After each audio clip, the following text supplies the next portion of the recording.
You're listening to Station Delta Echo 1, operating at 7.800 MHz from what remains of the University of Colorado's subterranean research tunnels. My name is Dr. Aaron Pike. Before the outbreak, I was a virologist with the National Center for Emerging and Zoonotic Infectious Diseases. My specialty was viral mutations in long-isolated host populations. Now, I'm just another voice trying to keep a signal alive. If you're hearing this broadcast, then you're still here, and that matters. That means the mutation hasn't reached you yet. But it will. This is day 6,740 since we confirmed the first reanimation. That's 18 years, 5 months. The first recorded case was at St. Anthony North Hospital in Westminster, Colorado. I saw it with my own eyes. A patient coded in the ER, flatlined. He was gone for 11 minutes. Then he moved. He didn't gasp. He didn't blink. He bit a nurse through the face shield before anyone could stop him. Most of you know that part already. What you may not know, what we buried in closed-door reports and internal mimosas, that the pathogen wasn't acting like anything we'd seen. It wasn't bacterial. It wasn't fungal. It was viral, yes, but structurally different. Filovirus-like in behavior, but far more robust. Stable under UV. Resistant to freezing. It adapted fast. And it didn't need a live host to replicate for long. In the early days, we called it HNV1 human necrotic variant 1. The media called it the Lazarus virus. Then they stopped calling it anything at all. Now it's just the infection, or what happened. But I'm not here to relive year 1. I'm here to talk about what's happening now. Something is changing. Infected behavior is shifting in clusters. We've seen it from Baton Rouge to San Diego, from southern Alberta to the outskirts of Madrid. They're not just roaming anymore. In multiple regions, they're holding patterns, gathering in deliberate formations, avoiding exposure during the hottest daylight, using cover. And last week, for the first time in 18 years, I watched one pause at a doorway, listened to my footsteps, and without seeing them move away. That never used to happen. They never used to avoid a fresh scent. Let me back up a little. I was stationed at the CDC Denver field facility until the 10-year breach. After the collapse, I joined a convoy of civilian researchers headed for the repurposed military lab under Cheyenne Mountain. That facility didn't last long either. Some of us moved to NORAD. I stayed behind. I had hard data about the neural decay rate of infected subjects, and how in some regions the decay slowed. Something was metabolizing, rebuilding, but no one wanted to hear it. I've been alone in this tunnel system for 5 years. I rigged the old biology substation with power off salvaged solar arrays. The air is dry, which helps with sample preservation. I've got 5 dozen preserved cerebellums, mostly from second-decade infected harvested from unmoving clusters in Colorado Springs, Laramie, Rifle, and the ruins of Pueblo. And here's what I found. Early infected show accelerated neural degradation, especially in the frontal lobe. That's why we saw aggression and loss of basic motor coordination, the so-called staggering effect. But infected, found in the last 6 years especially, those who never left their original cluster show active synaptic restructuring in the temporal lobe, not regeneration. Restructuring. That means something is forcing the virus to reorganize the brain instead of destroying it. And that terrifies me. I need you to understand, this isn't superstition. I'm not telling ghost stories over the air. This is biology. This is something worse than rage or decay, or even mass transmission. This is selective adaptation. Viral networks are optimizing their hosts. 10 days ago, I found a cluster of 12 infected inside a burned-out supermarket in Golden. All standing. All completely still. Their eyes tracked me through cracked lenses. One even tilted its head slightly. I thought they were dormant. I moved in to take a sample. They didn't attack. They didn't do anything. They waited until I backed out. Then 2 of them followed me to the edge of the parking lot and stopped. They just stood there, like guards. This is the mutation. This is what happens when a virus runs long enough, inside enough hosts, under enough pressure. Natural selection doesn't need years. It needs the right conditions. We created those. We did that. And there's something else. 3 days ago, I received a shortwave ping from a civilian relay station in Elko, Nevada. A woman named Rina Kawashima was broadcasting from inside a weather monitoring post. She reported shadow dwellers that stayed within structures during daylight, only emerging on cloudy days. Her last message was just static. I have the full transcript stored on a digital chip. I'll play it tomorrow. I know some of you still have questions about immunity, about whether anyone's truly resistant. I worked on that too. In year 4, we studied 3 subjects who had prolonged exposure without infection. 2 of them eventually succumbed. The third, a young male EMT from Cheyenne, died in a fire before we could finish sequencing. None of the resistance markers were repeatable, no antibodies, no sterilizing immunity. But there's one thing we've confirmed. The virus changes depending on the population density of the host area. That means urban infected mutate faster. Rural infected remain slower, but more intact. That explains why mountain communities lasted longer. That also means if you're still in a city, any city, you're in the front line of this next phase. This mutation isn't coming. It's already here. I'm going to keep broadcasting daily until I can't anymore. I'll share everything I've recorded, every test result I've logged, every message I've received. You'll hear it all. And if you're hearing this and you're still alive, send me a ping. Even if it's just a blip on 7.800 megahertz, even if it's static, I'll know. I'm still listening. This is Dr. Aaron Pike, broadcasting on 7.800 megahertz from the Denver Subsurface Biology Annex. What's left of it. You're listening to Station Delta Echo 1. If you're still out there, if your transceiver's still operational, know this. The mutation is accelerating. I'm going to play for you now the last confirmed signal I received from Elko, Nevada. Timestamp: 10 days ago. The voice you're about to hear is Rina Kawashima, age 31, former NOAA technician, relocated to the Elko Atmospheric Monitoring Station sometime after year 15. She was one of the last relay operators we knew of west of the Rockies. This is Elko Weather Post Bravo 7, transmitting emergency open line signal on 10 megahertz even. This message is for anyone eastbound along the I-80 corridor.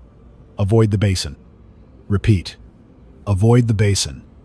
I don't know what's in there anymore. The infected here, they don't roam. They group. They retreat during daylight. We've started calling them shadow dwellers. They don't like open ground. They cling to cover like they know where the sun hits first. There were 43 of us. 7 days ago, we lost a dozen during a run to the old bottling plant. They didn't hear them coming. No noise, no rage. Just a sudden mass from the rafters. These infected, they drop straight down. Not random. Deliberate. They wait. They position.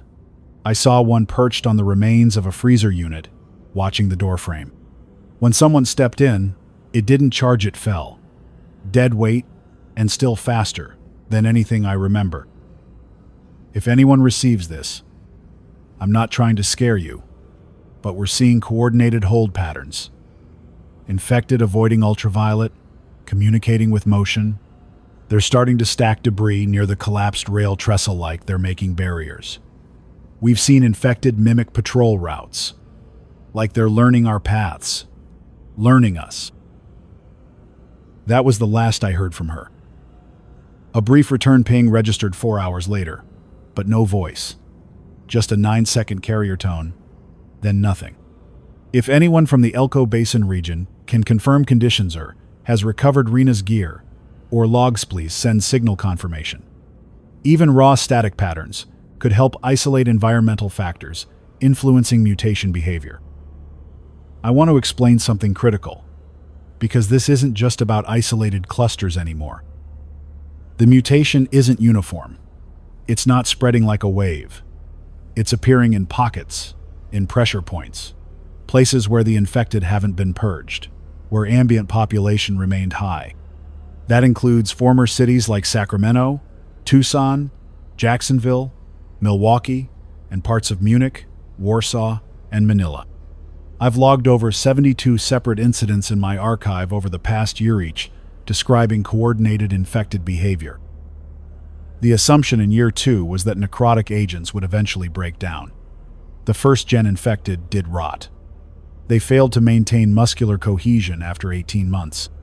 But the second and third waves, those infected, later stayed mobile longer. Their tissue broke down slower. And now, in year 18, I've personally autopsied infected from Denver's suburbs whose tissue integrity remains unnaturally stable. And then there's the skull density. I've run 12 cranial scans over the last 4 months, 8 of them from infected that showed extended motor activity.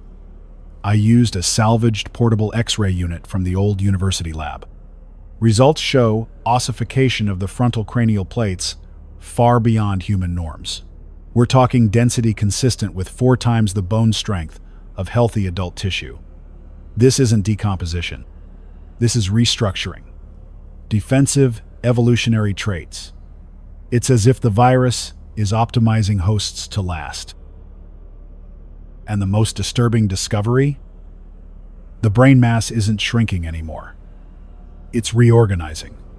The cerebellum and occipital lobe are becoming hyperdense, while the frontal regions remain partially degraded. These are not the minds of thinking humans anymore, but they are no longer mindless, either. I once saw a neurologist cry watching an EEG readout from a third-year infected. Not because it showed nothing, but because it showed something new. Sporadic bursts of synchronized firing in unfamiliar patterns.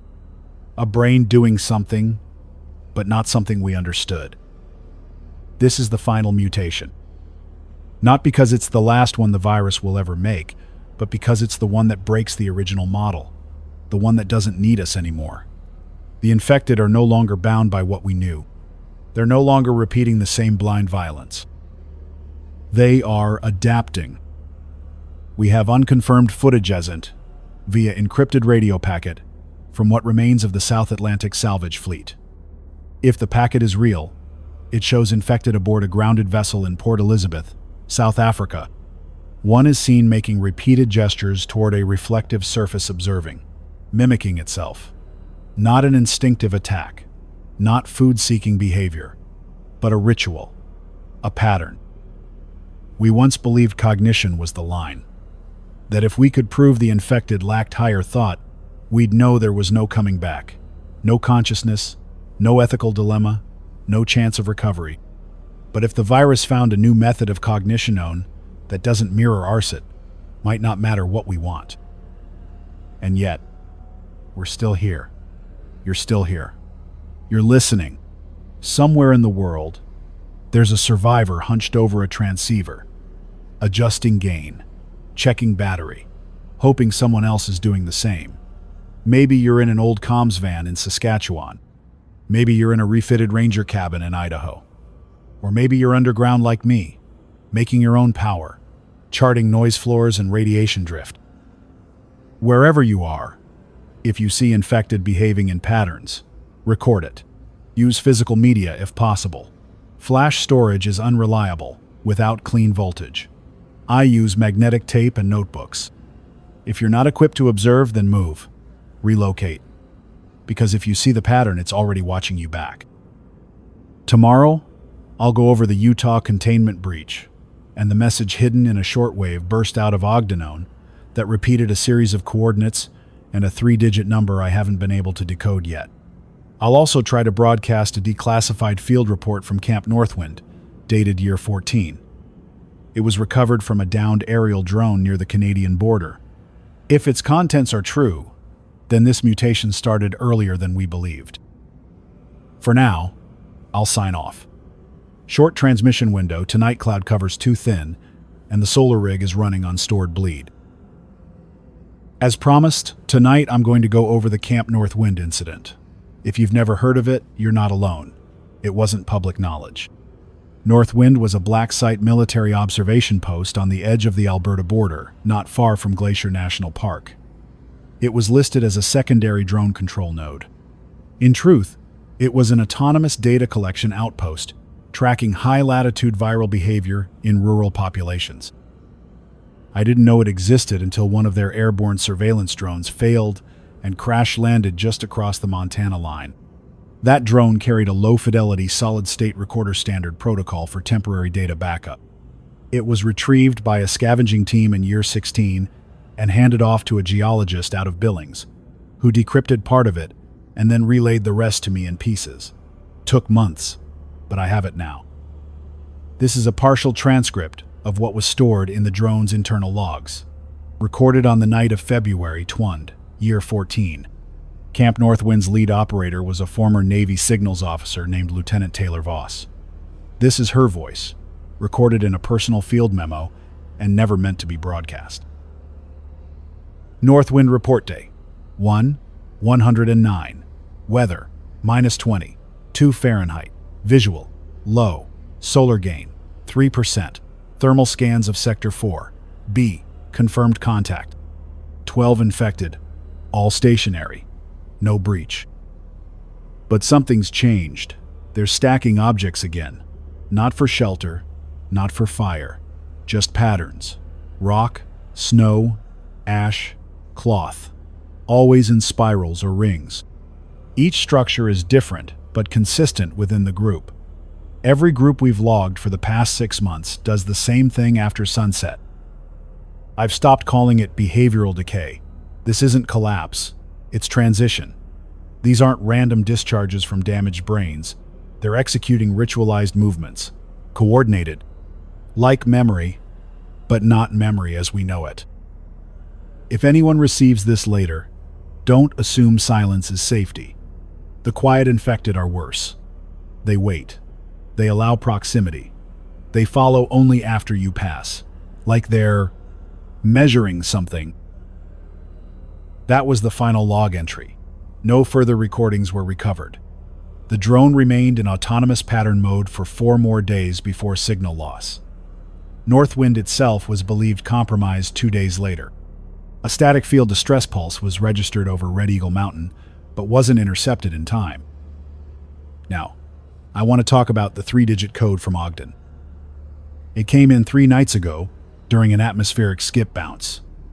A brief burst of skywave propagation pushed a signal off the Wasatch Front.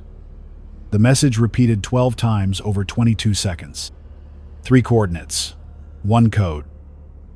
The coordinates were real. They mapped to an old USDA research site near Antelope Island. Used to be a wildlife monitoring center before the collapse. But the code was just 3 numbers. 14. No prefix, no call sign, no unit reference. Just 014. I don't know what it means. But this is where it gets strange. I ran that number against old CDC case files, against mutation logs, against symptom clusters. Nothing. Then I tried something else. I checked it against known infected behavior clusters, specifically those showing delayed aggression and object interaction. And I found something. Cluster 14, Utah Sector Archive. Discontinued during year 6 after the facility lost power. The infected in that zone were noted to gather around light sources but never approach them, like moths that feared the flame.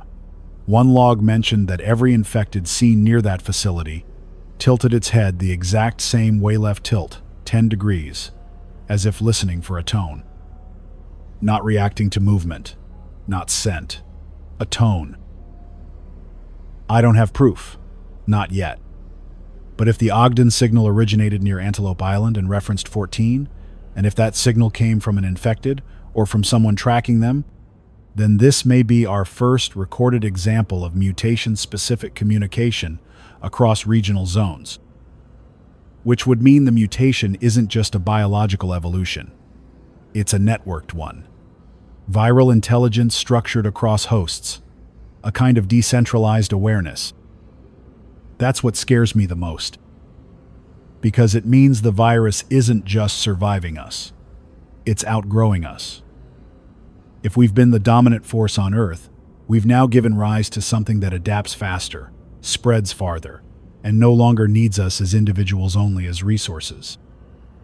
And yet, here I am, speaking into an old condenser mic, tucked inside a biostorage unit that once housed cold chain vials of rabies strains.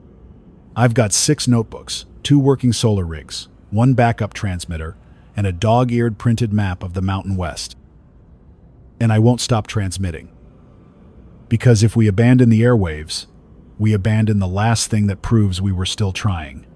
Signal. Message. A voice on the line. I know you're out there. I've picked up your signals fragmented, half-spoken, Morse tapped against rusted foil, shouted into empty repeaters and bounced off canyon rock. So I'm going to ask something. Something direct. Have you seen the change?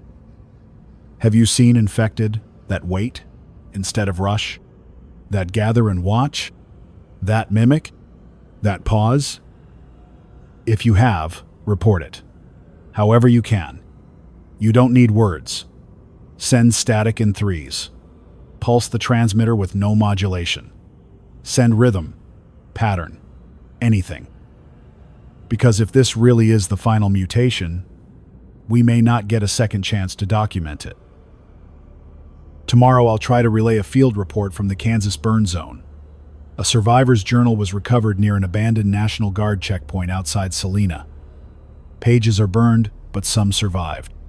There's a passage describing infected dragging fresh corpses into shade and not feeding.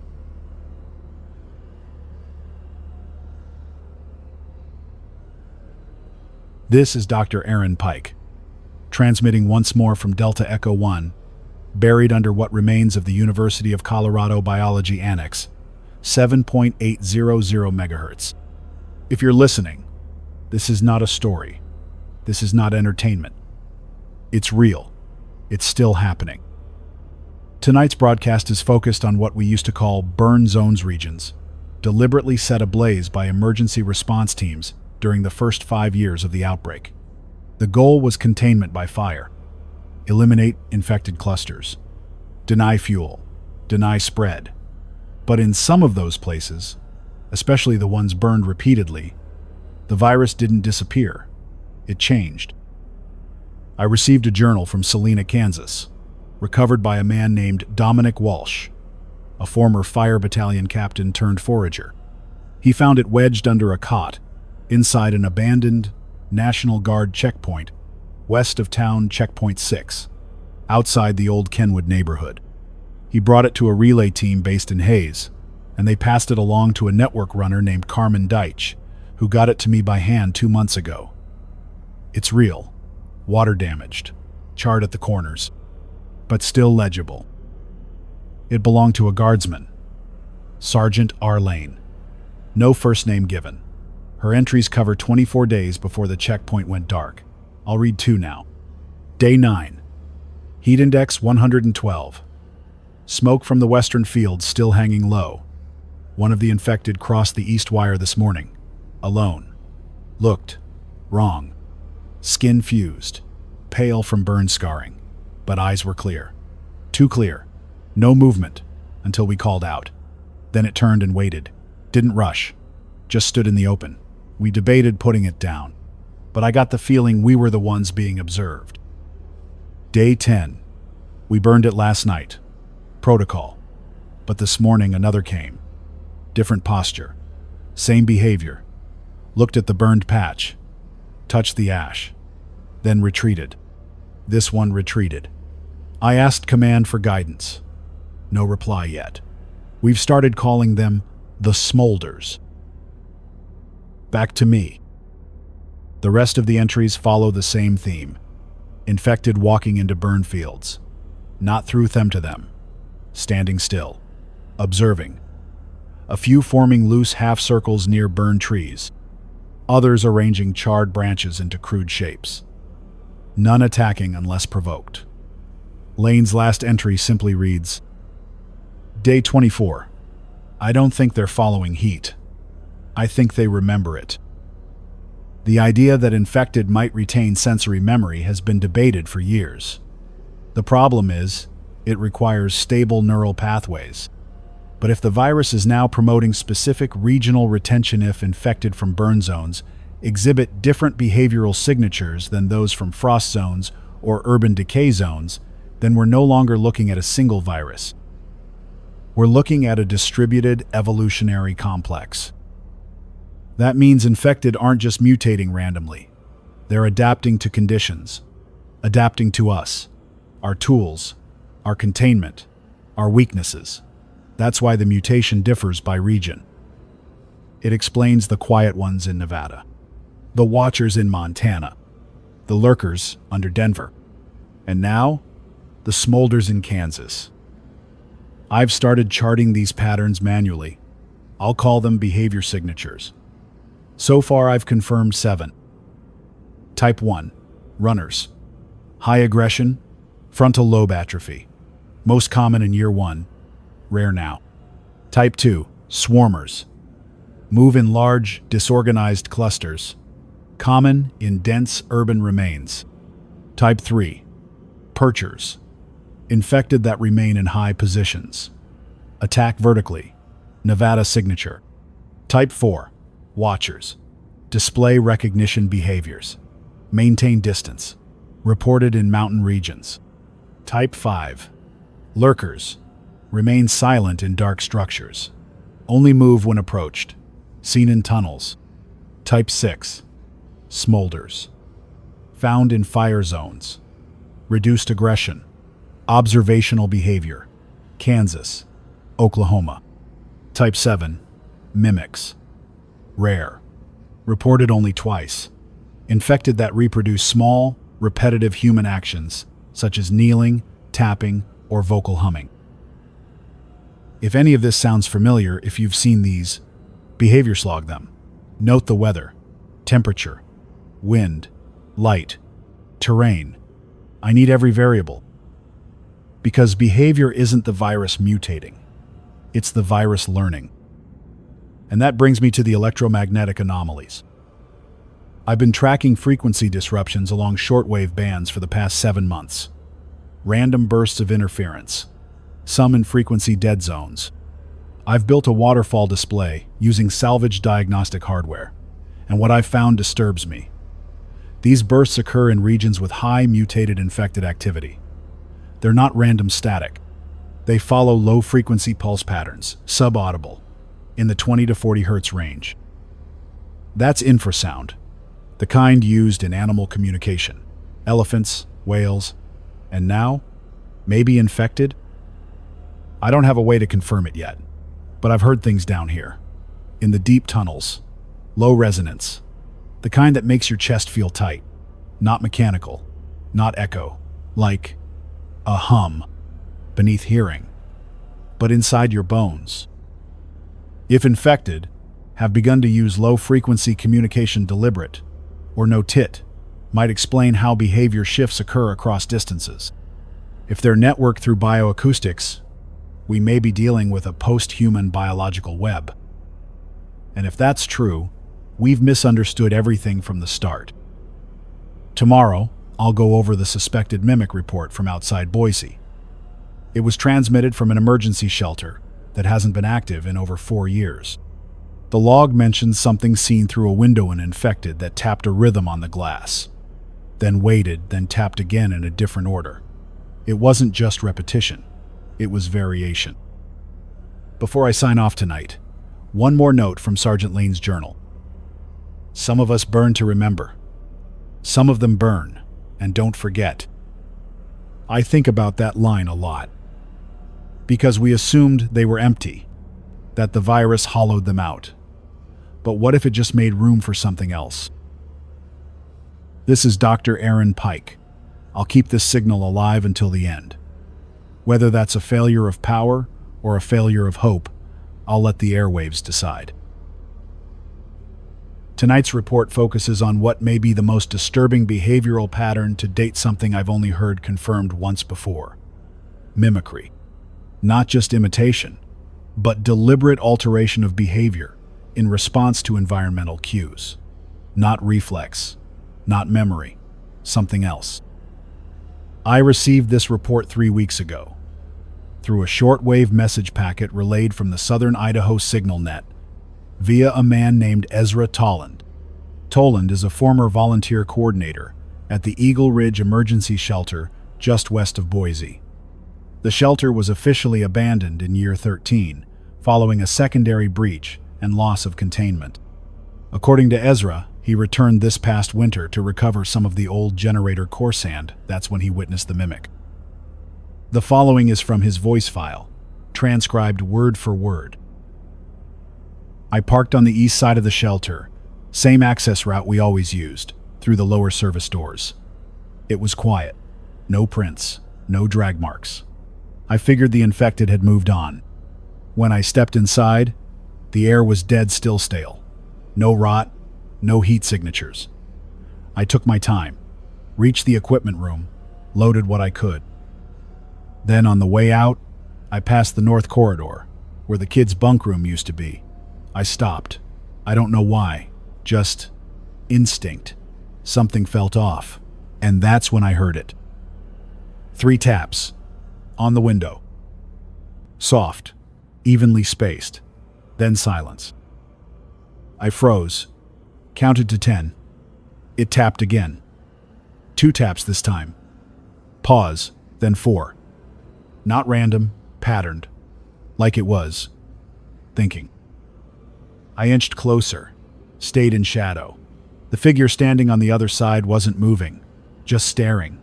It looked like a woman, but the posture was wrong, stiff, and her hand was resting against the glass like she was waiting for something. I backed off, didn't breathe, waited in silence for 5 whole minutes. She didn't move, not once. Then right as I turned to go, tapped again. This time, matching the rhythm I'd tapped earlier that day, on the steel table while repairing the wiring. She was copying me. I reached out to Ezra through a separate channel. He confirmed the location and gave exact coordinates. I cross-referenced those with thermal satellite data from an old meteorology archive I've got access to. Sure enough, heat patterns confirm a single figure moving around the building for 4 days following Ezra's visit. Not roaming, not wandering, pacing, returning to the window, sitting, standing, then sitting again. This may not sound like much, but the implications are massive, because this is the second confirmed case of a mimic. The first happened outside Cincinnati. A highway patrol officer named Dana Moss reported it in year 11. She wrote it in her notebook and left the pages inside a glove box. I read them when I passed through her checkpoint site in year 16. She described an infected that watched her through chain link for 3 straight nights and began mirroring her morning movements, standing when she stood, tilting its head when she sipped from her canteen. It never broke through, but it never left. The obvious question is, why? Why mimic? Why mirror? Why remember? The infection doesn't require advanced behavior. It doesn't need infected to understand us. So, if the virus is promoting mimicry, it means the virus gets something from it. Either it's testing user, it's trying to find patterns. Which brings me to what I call the feedback loop hypothesis. What if the virus doesn't just evolve biologically? What if it evolves informationally? Each infected host becomes a recording surface. Every sensory interaction, every exposure to sound, light, rhythm, temperature is logged somehow. Not in neurons, not as memory we'd recognize, but as adaptive encoding viral responses shaped by repeated stimuli. And those responses become behavioral blueprints. The more we resist it, the more we teach it. Every barricade, every weapon, every repeated patrol, all of it becomes data, and the virus learns. It makes sense in a horrifying way. A virus isn't intelligent, but it doesn't have to be.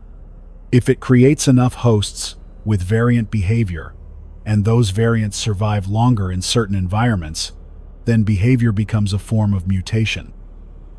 Just like in us. Trial, error, reinforcement.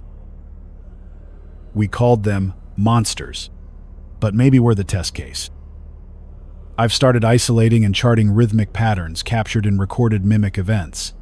The one from Boise matches several others, not identically, but in tempo and structure, always in 3 parts. Always repeated. I'm no music theorist, but it resembles something like a learned call and response. Primitive song structures, the kind seen in early child development. Is it possible the virus is learning communication? Or worse, reconstructing something new from the shell of what it killed? I don't have answers, only patterns. But I'll keep documenting them. Tomorrow, I'll transmit what I've recovered from a handheld recorder found in the Louisiana Delta. It captured a convoy being stalked through a flooded plain. The infected weren't fast. They weren't close. But they were making sounds. Not growls, not shrieks, clicks, like echolocation.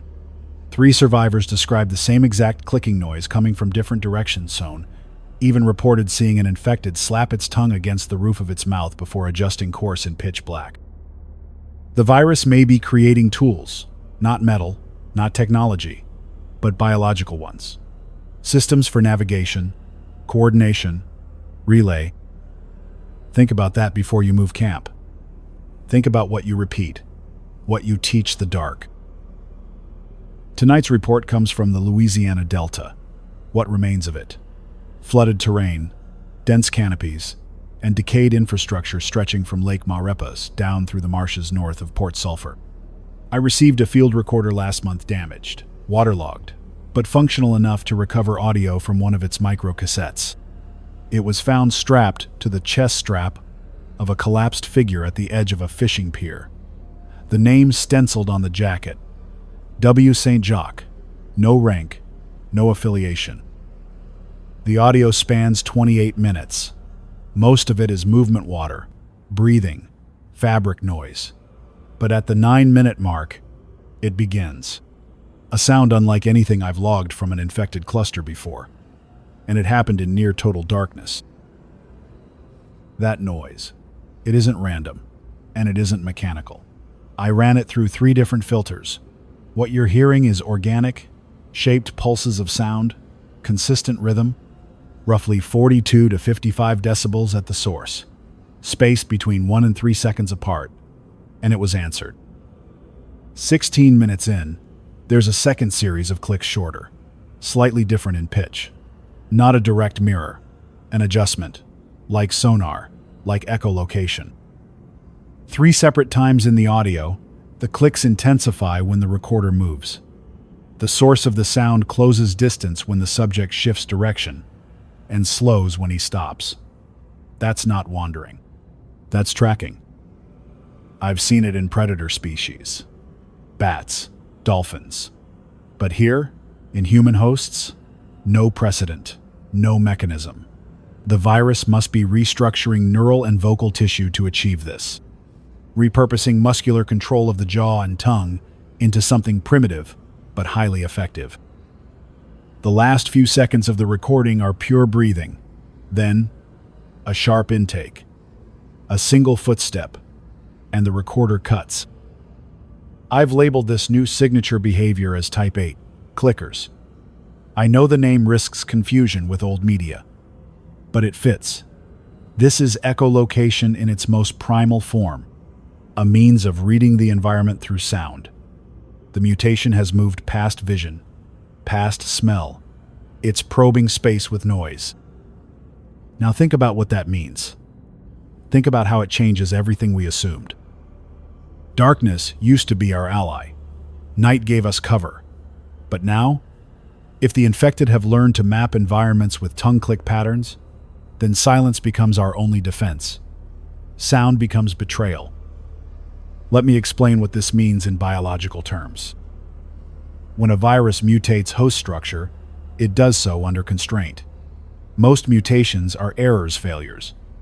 But if even 1 in 1,000 leads to longer host survival or increased replication, it becomes dominant. The Louisiana behavior suggests the virus is favoring navigation-based survival over blind aggression. That's a survival trait. That's refinement. That's evolution. And we may have caused it.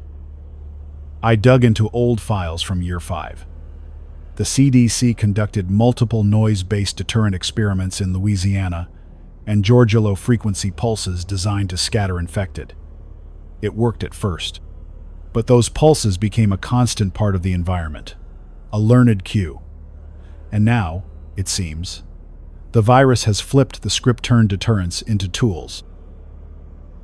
It's using our strategies against us. Tomorrow, I'll share data from a case out of Finland where infected behavior shifted during a solar blackout. But for now, I want to finish tonight by talking about a concept I've been working on in isolation. Something I call phase drift. Phase drift is the theory that the infected are diverging into behavioral branches, shaped entirely by what they're exposed to. In other words, the virus is building regional subspecies optimized for light, heat, terrain, noise, and resistance types. Urban infected move differently from rural ones. Burn zone infected behave differently from snowbound ones. And now, those trapped in flood zones are hearing us in ways they couldn't before. This mutation doesn't spread in a line. It spreads in forms. And if enough of those forms survive long enough, they will outlast us. I'll list all known behavior branches so far tomorrow night. I'm still working to classify more. I've already logged patterns from coastal infected that seem to respond to boat motors from up to 2 miles away. There may even be a water-based strain developing in the Carolina swamps. I can't confirm yet, but I've heard the same signal on multiple frequencies. Until then, remember what I've said here tonight. The dark isn't safe anymore. Sound isn't neutral. Movement is no longer the trigger. This is Dr. Aaron Pike, broadcasting again from Delta Echo 1 on frequency 7.800 MHz. The hour is uncertain, but the signal is clean. If you're hearing this, you are still part of the human signal, and I'm still here, transmitting from the Denver Subsurface Biology Annex. Tonight's report takes us far from the American interior, across the Atlantic, up through the Arctic Convergence Zone, into southern Finland, just outside the abandoned city of Lahti. It was here, during what survivors call the week without sun, that a pattern emerged on I believe marks a new behavioral phase in the infected. A phase born in the cold, under cloud cover, during a total solar blackout. Let me explain. On February 18th of this year, an upper atmosphere anomaly triggered a week-long solar occlusion across parts of northern Europe. Not a solar flare, those fry electronics. This was a dense, slow-moving ash plume ejected from a failed geosync collision in the lower stratosphere. A chain reaction of debris burned up, releasing a fine particulate haze. It dimmed the daylight across Finland, Estonia, parts of Russia, and western Sweden. For 7 days, solar visibility dropped below 8%. No sun, low wind, no bird activity, just cold and silence. And in that darkness, something new happened. A Finnish relief station in Halola, operating on reserve power, began logging infected activity just outside its perimeter.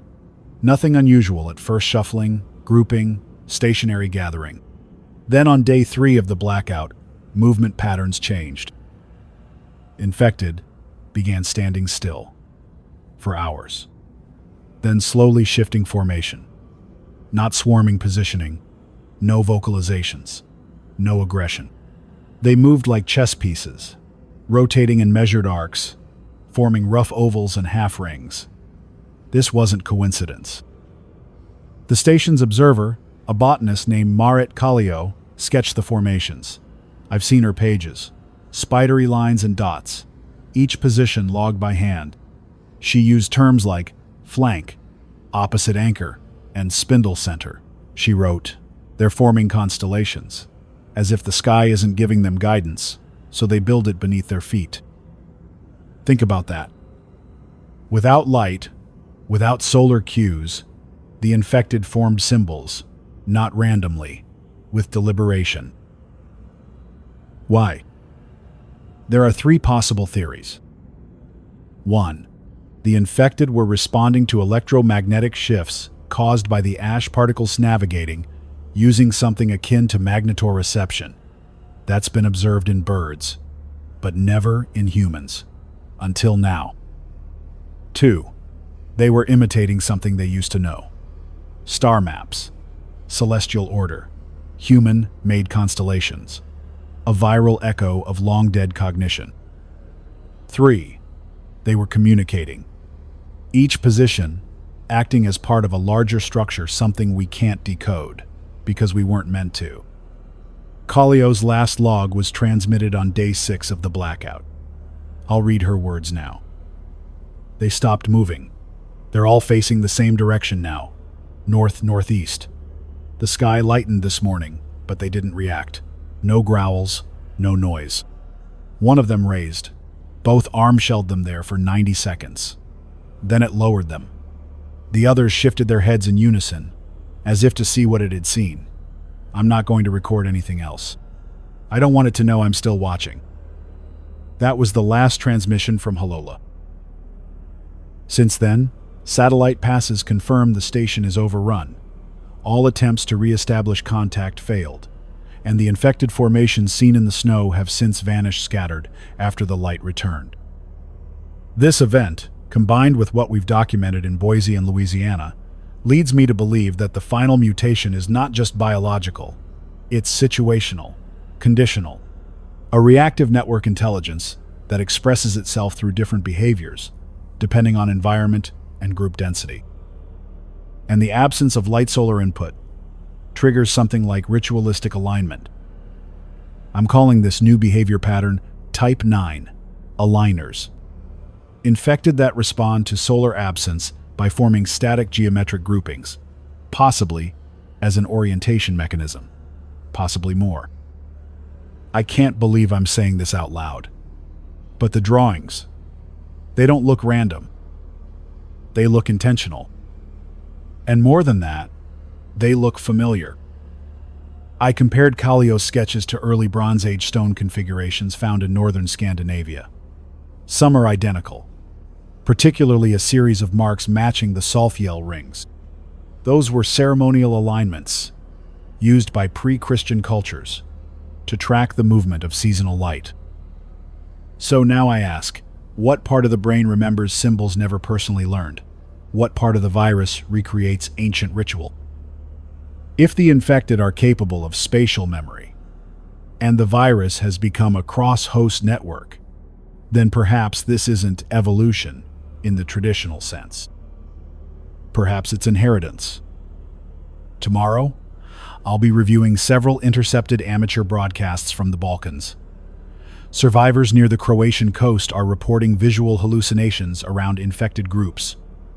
Lights, hums, as if the virus is manipulating perception, or as if survivors are reacting to a frequency they can't process consciously. It may sound unbelievable, but I no longer dismiss the improbable. Not when I've seen infected that watch the sky for something not there. Tonight, I need to speak about something that challenges everything I thought I knew about the virus. Something I would have once dismissed as fear-induced hallucination. Not anymore. Too many matching accounts. Too many witnesses who didn't know each other. All describing the same thing. It began with a shortwave relay sent from a makeshift coastal shelter near Zadar, Croatia. An older man, voice shaking, reported that the infected are making lights. That was the first time I heard the phrase. I thought he meant fire, maybe phosphorus from old chemical stockpiles. But then came a second message. From another survivor 2 kilometers away. She used the same words. The lights move before they do. It's like they follow them, not the other way around.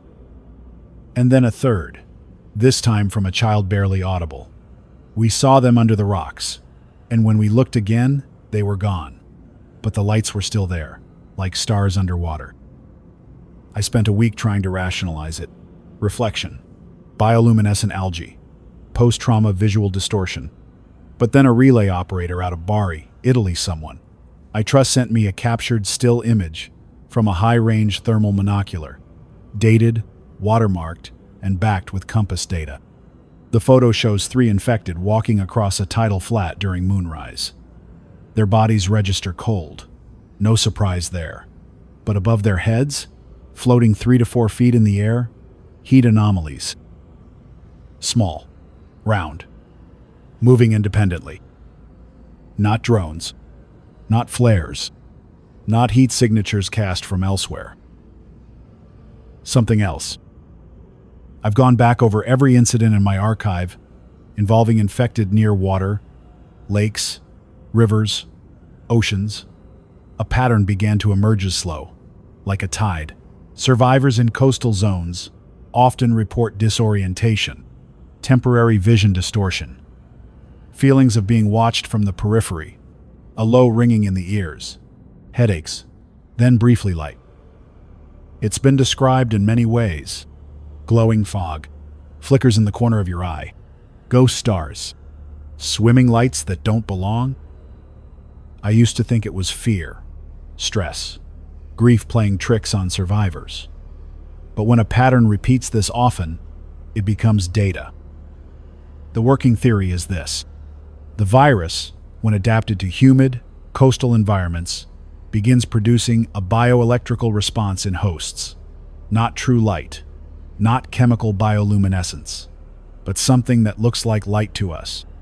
A projected illusion, caused by fluctuating low-frequency emissions affecting human visual perception.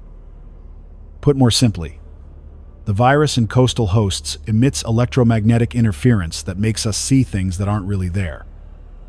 And that makes it the most dangerous mutation yet.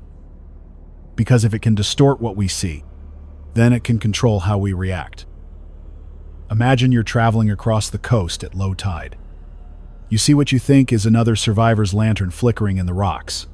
You follow it. And by the time your mind adjusts, you're standing face to face with something waiting something that knew you'd come to the light. That's what happened in Sicily. In year 15, a group of 9 tried to cross a wrecked bridge at night. Only 2 made it across. Both claimed to have seen a line of lamps swaying in the fog. Lamps that led them directly into a cluster of infected, lying perfectly still until it was too late. The virus didn't just lure them, it shaped the path. I'm calling this behavior Type 10 sirens. Infected hosts that emit visual or perceptual anomalies which mislead or disorient survivors primarily in coastal regions. These sirens don't chase, they wait. They lead. They distort the shoreline. One witness said it best. They don't call to you with sound. They call with recognition. They show you what you hope to see. If that's true, then the virus has advanced into psychological territory. It's not just reacting to the world. It's learning how we perceive it and how to exploit that. Now, I want to be very careful. I'm not saying the virus has consciousness.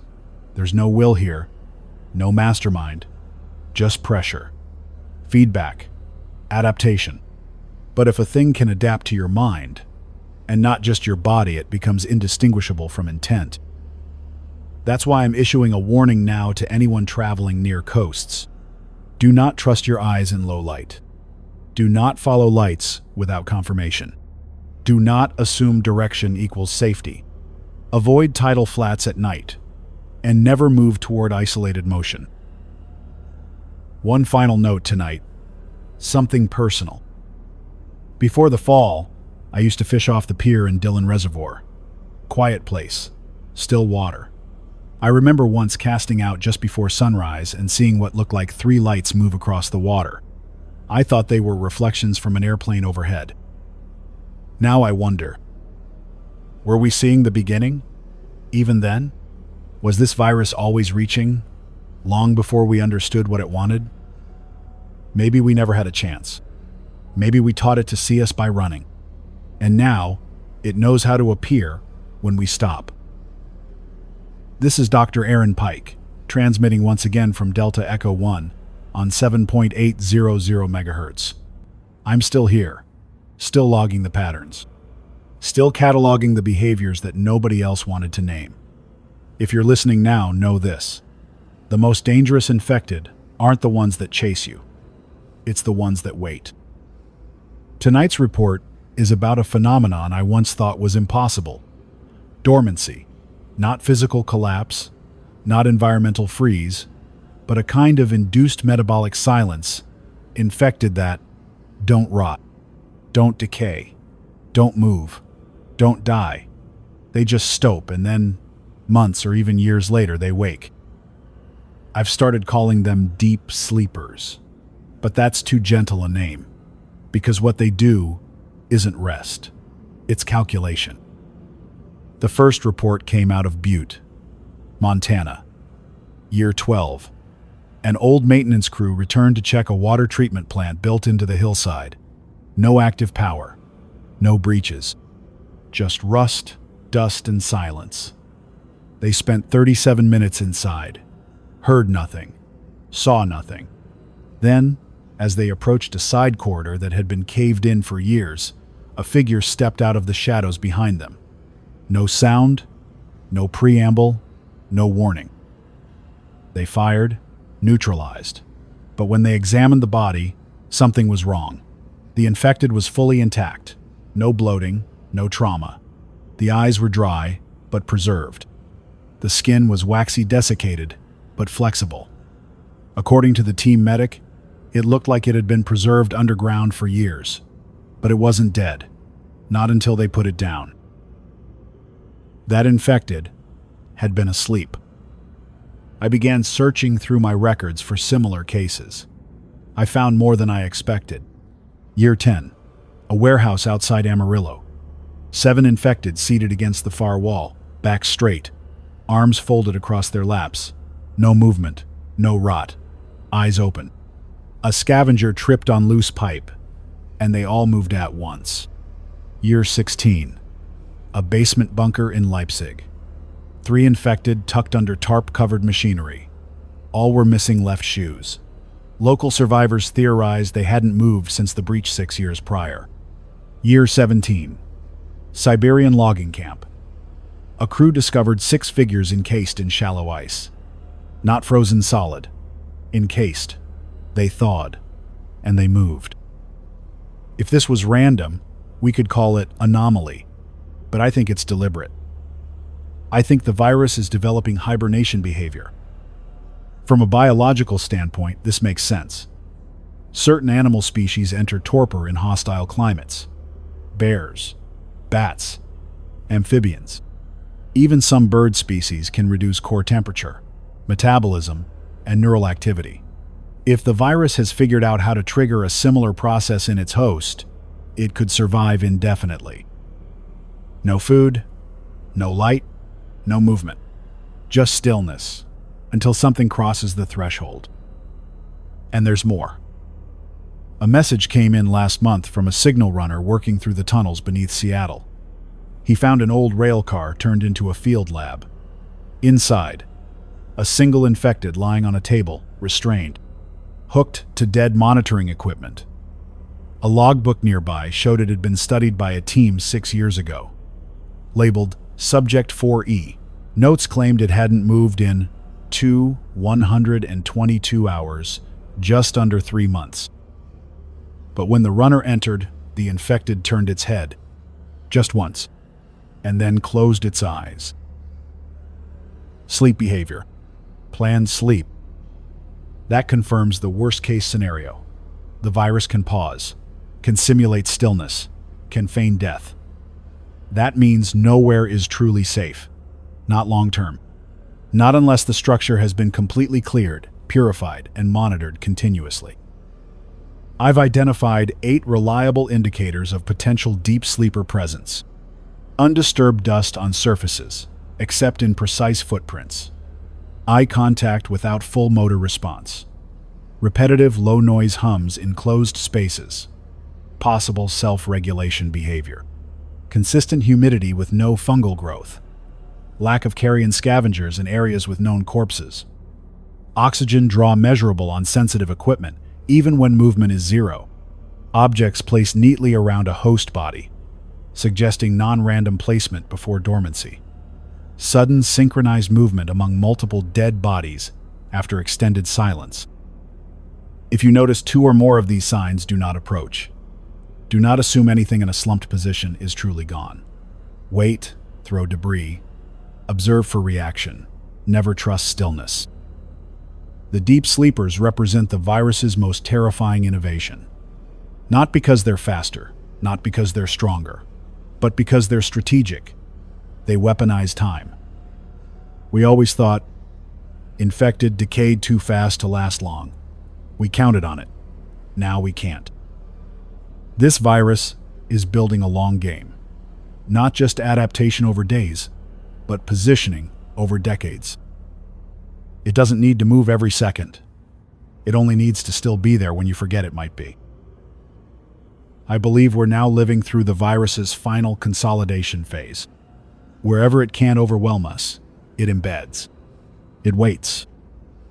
Tomorrow's broadcast will focus on possible cross-species observations. Several remote cameras in the Andes caught what appear to be infected interacting with wild animals not attacking them, standing near them, mimicking their movements. If that turns out to be real, it may mean the infection is becoming cross-contextual. But for now, I'll end with this. We assume the infected died when they stopped moving. But if they're sleeping, if they're waiting, then every abandoned town, every empty tunnel, every locked shipping container, it isn't empty. This is Dr. Aaron Pike, Delta Echo 1, broadcasting one final time on frequency 7.800 MHz. I don't know how many still listen. I don't know if anyone else speaks back anymore. The antenna's barely holding, the inverter hums even when it's off, and the last of my backup power cells burned out yesterday. I'm running this off a trickle load from the thermal bank in the decontamination chamber. There won't be another signal after this. This is the last transmission. And I'm not here to warn anymore. I'm here to record. To give the signal a shape that might carry beyond me.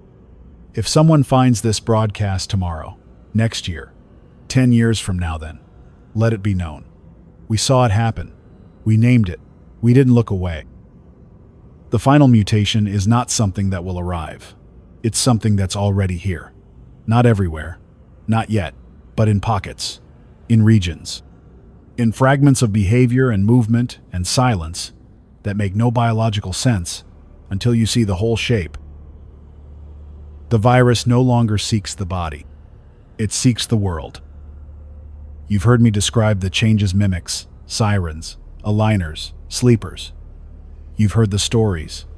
You've heard the recordings, the heat anomalies, the rhythmic taps, the dead who move without breath, the still who never rot. But there's one last thing I've never said aloud, because I wasn't sure, because I didn't want to believe it. The virus may have learned how to remember. Not just muscle memory, not instinct. I'm talking about collective retention, memory that exists not in individuals, but in clusters. You destroy one host, the others still act as if it lived. They finish the movement. They complete the gesture. I saw it myself 3 nights ago. 2 infected, both motionless, backs to me, standing under the broken ductwork outside sublevel C. One of them slowly raised its right hand, palm open. I had seen that signal before 6 years ago, in footage from Elko. I didn't move. The other infected reached up and touched its back. A signal. Silent. Like it remembered the role. There is no way they had contact with the original cluster, which means the behavior survived the host. So, the virus doesn't just move between bodies, it moves between gestures, patterns, positions in space. Something passed through them that we couldn't see, only witness in the outcome. The infection has become a network. Each host a node, each behavior a pulse. And what we're witnessing is no longer infection, it's expression.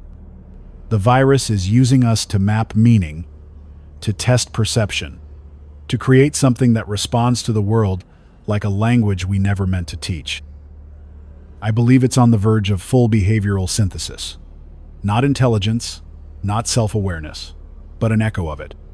A ghost mind, spread across thousands of dead things, performing the simulation of thought. Enough to fool us, enough to shape us. The last human impulse is to fight, to burn, to isolate. But what do you do when fire isn't to purge? When fire becomes memory? We taught it to run, to climb, to watch, to wait. And now, in the quiet places, in the parts of the world we've forgotten, it's teaching itself to become. I have no final warning, no escape plan, no grand conclusion. Only this. If you hear a knock at the door but no footsteps, if you see lights on in an abandoned building but no generator hum, if you watch an infected trace a shape into the dust and then pause, as if it expects you to understand, you are standing in the middle of something far older than you realize. Something we called a virus. That may one day be called a beginning. This is Dr. Aaron Pike, virologist, observer, last voice of Delta Echo 1. To those still living, may you remain unnoticed. To those who listen later, may you understand what we couldn't. This transmitter will fall silent in 17 minutes. When the temperature drops below the battery threshold, the relays will freeze. When they thaw, no one will be here to restart them.